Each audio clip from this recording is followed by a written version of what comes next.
Hello বন্ধুরা, আমি লোকেশ আরও একটি নতুন ব্লগে আপনাদের সকলকে জানাই স্বাগতম। বন্ধুরা, আজকে আমি চলে এসেছি নিমপিট রামকৃষ্ণ মিশনে।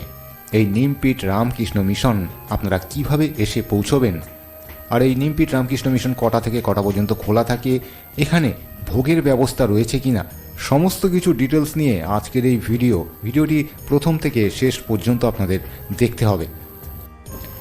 কলকাতা থেকে একদিনেই ঘুরে আসা যায় নিমপিট রামকৃষ্ণ মিশন থেকে। সকালবেলা বাড়ি থেকে বেরিয়ে সূর্য ডোবার আগেই আবার ঘরে ফিরে আসতে পারেন। এত সুন্দর মনোরম পরিবেশের মধ্যে গড়ে উঠেছে এই নিমপিট রামকৃষ্ণ মিশন, যেটা দেখে সত্যি চোখ জুড়িয়ে যায়। মিশনের চারিদিকে অসংখ্য গাছগাছালি তো দেখতে পাবেনই, তার সঙ্গে দেখতে পাবেন চারিদিকে অজস্র ফুলের বাগান।